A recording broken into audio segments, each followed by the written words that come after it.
Welcome to Houston Sports Talk with your host, Robert Land. Thanks for checking into the best Houston sports podcast, part of the National Bleav Network. And joining me to look at the new offensive coordinator is Ryan Anderson, who covers the Rams for the LA Football Network. Great to have you on the show, Ryan. And we're looking forward to talk about a new guy for the Texans at the OC spot. Yeah, man. Thanks for having me on. I think you guys have got a real hire here, a good offensive coordinator on your hands, I think. Oh, boy, we could use one. And this is a huge decision for the Texans in their history. Nick Caley comes over to the Texans after serving as the Rams tight end coach and pass game coordinator this past season. He was the Rams tight end coach the year before.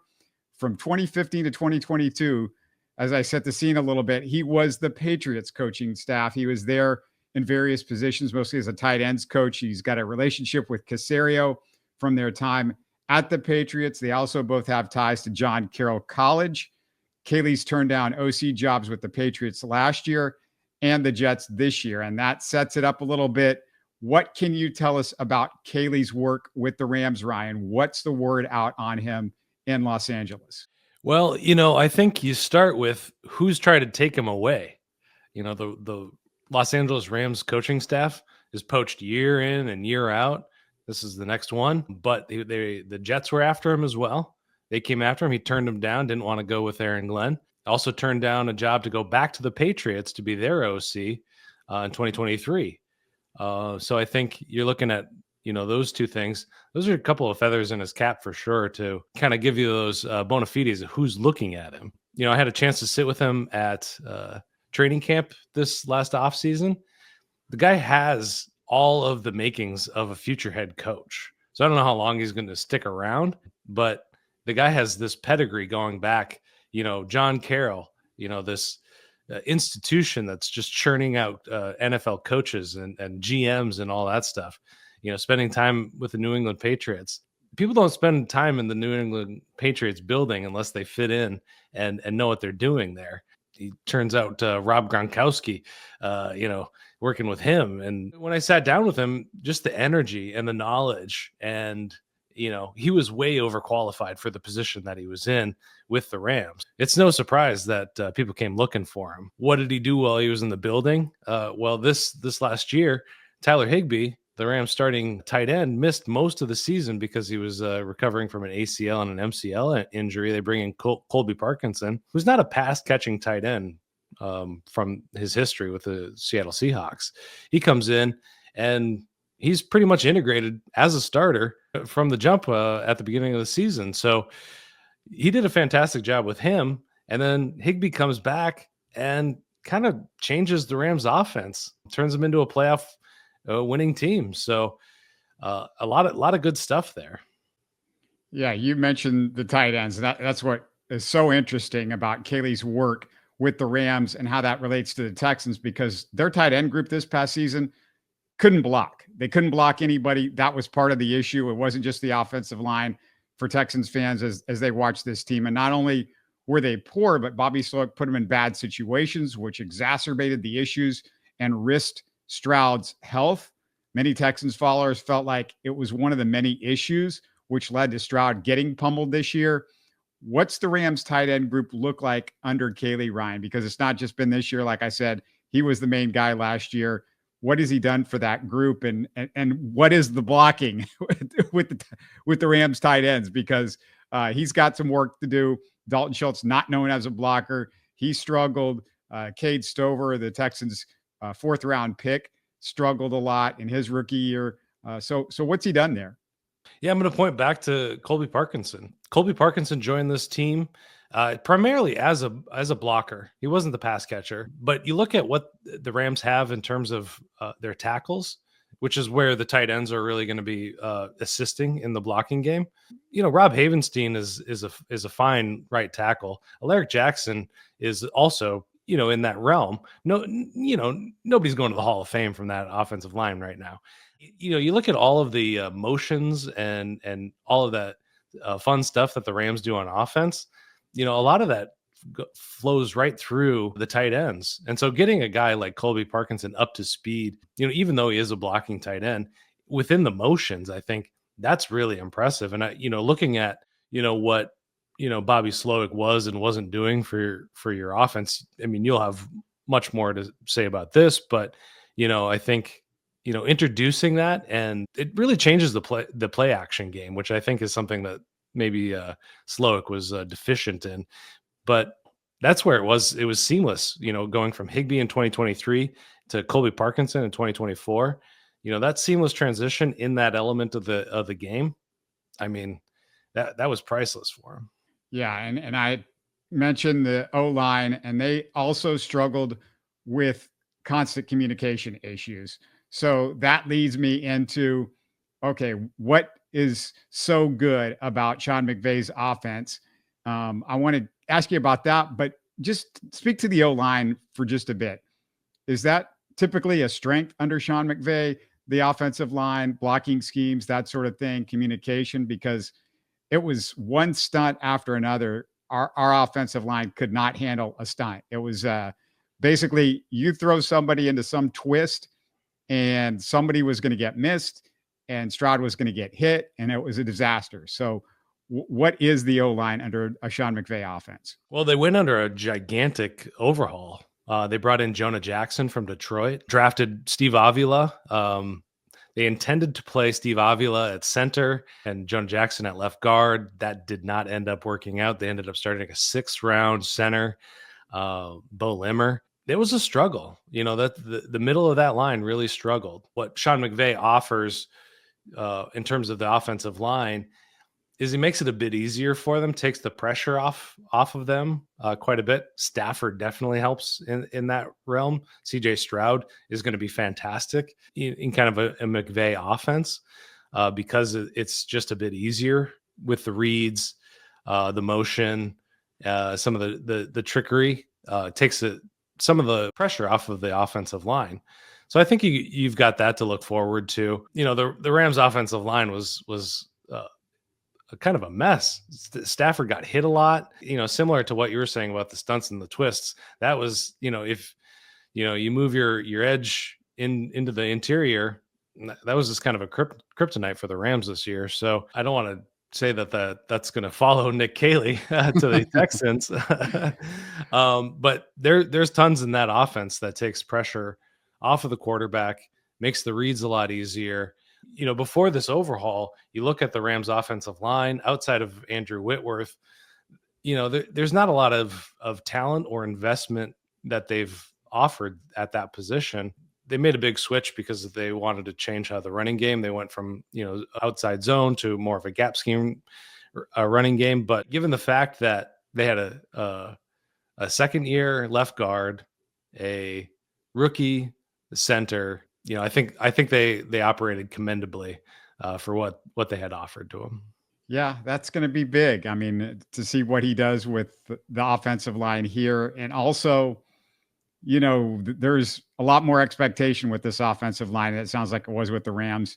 A lot more talent that they've drafted high. So that's going to be key. I do want to ask you a little bit more about McVay's offense in a bit, but just before we're going to do that. But before we roll on, I want to remind our listeners about Underdog Fantasy. Underdog has a unique approach to fantasy sports with their simple pick'em style format. You can select players you believe will outperform expectations without the traditional daily fantasy drawbacks. If you feel like drafting, which many fantasy owners feel is the best part, if you feel like that's important, Underdog offers simple drafts where you select a squad and compete for some serious cash. You'll find all the major leagues and college sports on Underdog, plus a user-friendly interface, making it easy and fun to play. Jump in the fun by clicking the link and using the promo code HOU. That's right in the YouTube and podcast description. Easy to find. And if you do come aboard, you get a free pick and up to $1,000 in bonus cash.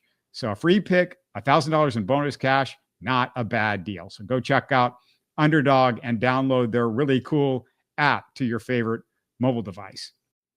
All right, Ryan, for Texans fans who aren't watching the Rams much, can you sort of describe the McVay offense and why do you think it is so successful? Well, it starts and ends with the 11 personnel. Now, it's 11 and a half personnel because they like to use the slot guy as sort of a blocker, a lead blocker, an escort blocker, and some of those motions. I think what differentiates it between what Slowick was doing is he became a bit stagnant. And I think that McVay has continued to evolve, as I had mentioned before, going from outside and inside zone to a bit more of a gap blocking scheme. You're seeing that kind of taking over the league because of the two high safeties, lighter boxes, and things like that. This offense can really cook against that. So, I'm curious to see if Caley brings that kind of run scheme in there. Then you got Nico Collins, you got Tank Dell. What about a Cooper Kupp trade? Bringing him in there to bring in some of that 11.5 personnel. That's the basis of it. Then you get you get the motions in there. You get the fun gimmicky plays in there. You get the bubble screens in there. There's a lot of excitement. And then if you get a running game, something that's physical, something that lighter boxes can't really defend, you're cooking with gas at that point. The way that McVay uses and finds space for his receivers has always been kind of just something that I've always marveled at. That used to be Cooper Kupp. Now that's Puka Nacua. And then you got a guy like Tyler Higbee going back to the tight ends. The amount of times I've seen Tyler Higbee run his route, stop, stand there with his hands just waiting for that ball to hit him right there, pick up that first down.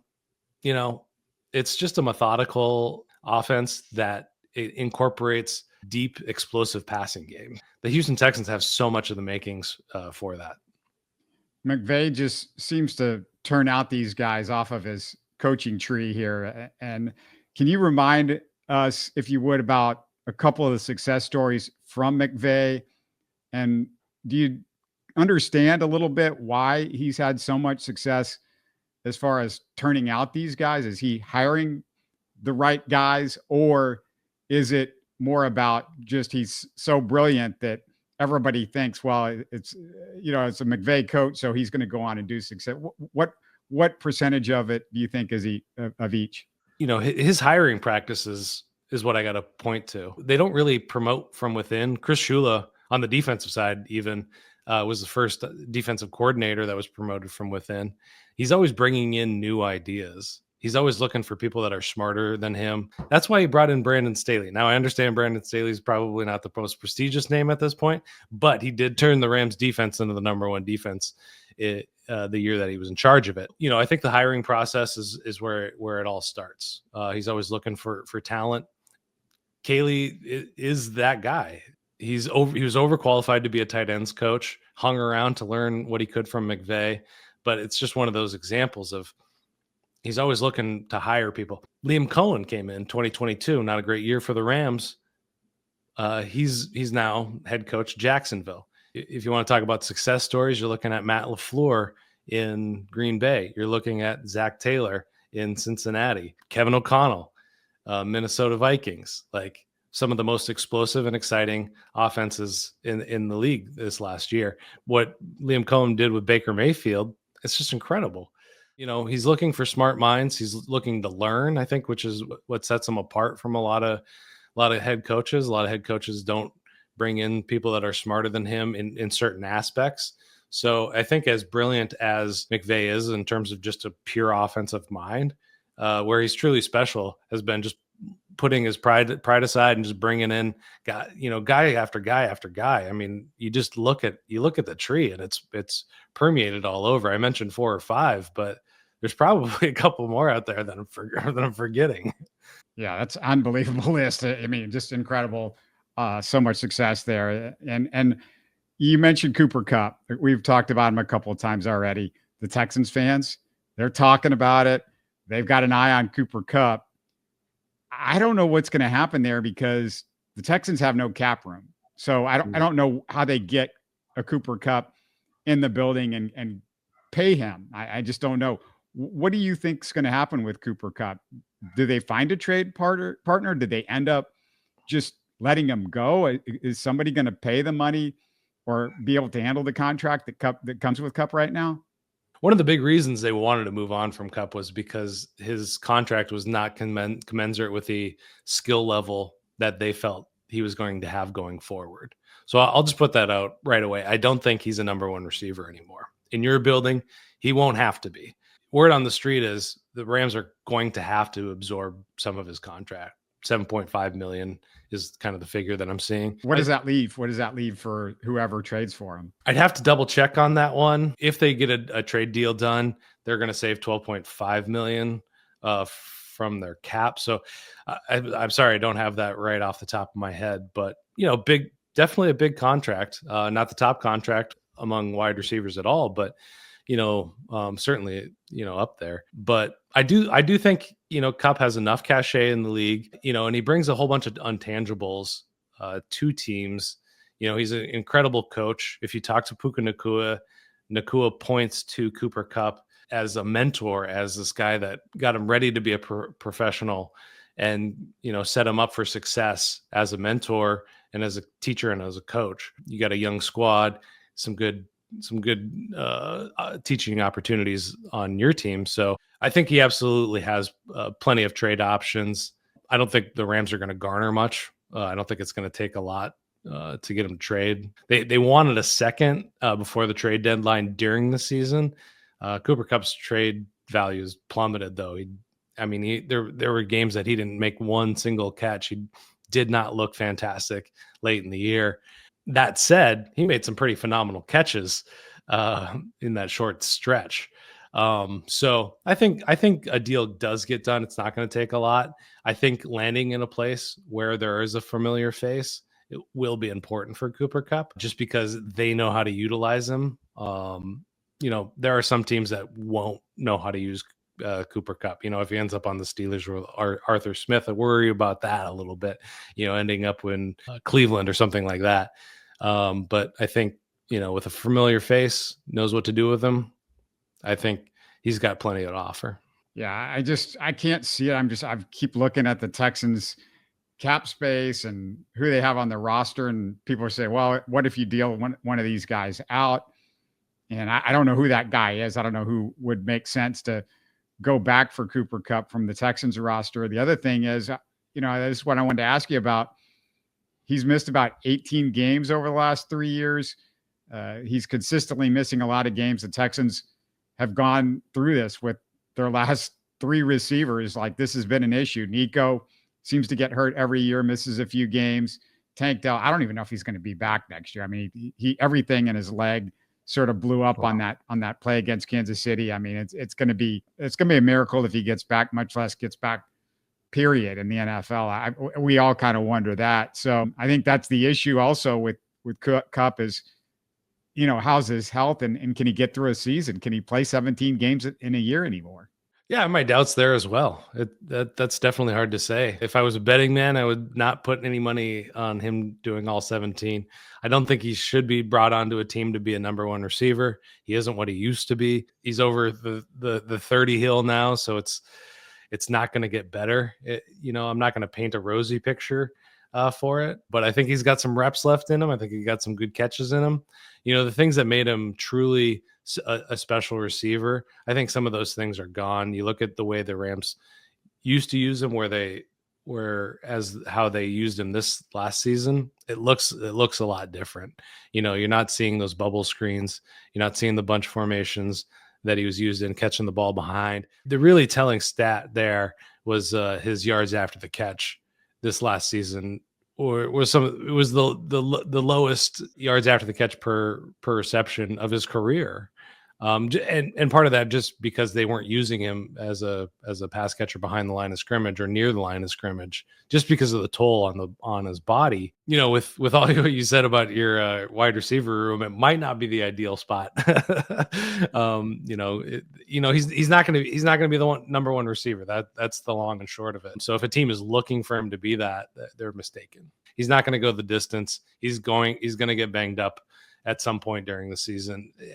And even so, I think you want to keep a guy like that, his usage down a bit. 2021, he had this incredible usage, and that propelled him to his one Hall of Fame worthy season where he captured the Triple Crown in a phenomenal playoff run. In that, it's hard not to get emotional about talking about him as someone that follows the Rams, just because he was the heart and soul of the team and not just the face of the organization, but meant so much to McVay and obviously Nacua, which I already mentioned. Yeah, flashy name, Texans fans, I understand. They're just looking for somebody. They're looking for a name, but at the same time, I'm not seeing it. I would be shocked if that actually happened. I also want to ask our listeners, what do you think of the Nick Caley signing? Let us know. Get in the YouTube comments. I check them all out.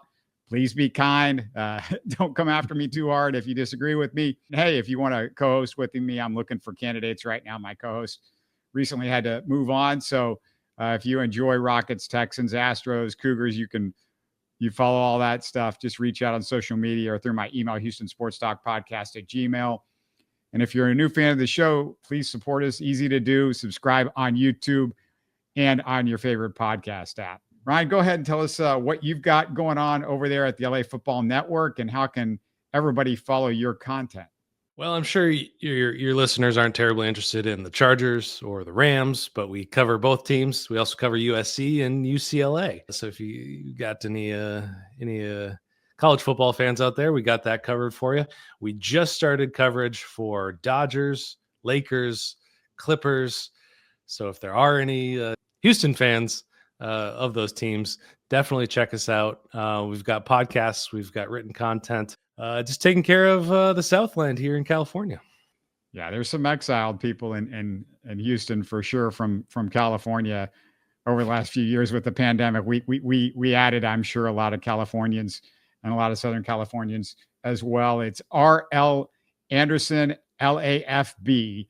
It's at RL Anderson LAFB. If you're watching on YouTube, you see it on the screen, but check out his work. And, if you got a question, maybe something I didn't cover about Caley, you can reach out to him on X and see what he has to say about that. But can't tell you how much I appreciate you taking some time. I know it's been crazy this week out in LA with everything going on in sports out there, but really appreciate you giving us some with this Nick Caley situation. Man, thanks so much for having me on. I can't thank you enough. I have high hopes for your football team. D'Amico Ryans, heck of a coach. You got a good base. You got CJ Stroud. Lots to be excited about. Absolutely. We hope so. Hoping Nick Caley works out. We'll see you guys in a little bit. Coming up in a couple of days, I'm going to have John Crumpler, our Texans expert, to talk a little bit about this as well. You're listening to Houston Sports Talk. Hey, don't forget to support us by subscribing and commenting on YouTube. You can always listen to us on Spotify, Apple, or your favorite podcast app. Tell your friends about us and share our show links on social media. Spread the word, everybody. Thanks for listening.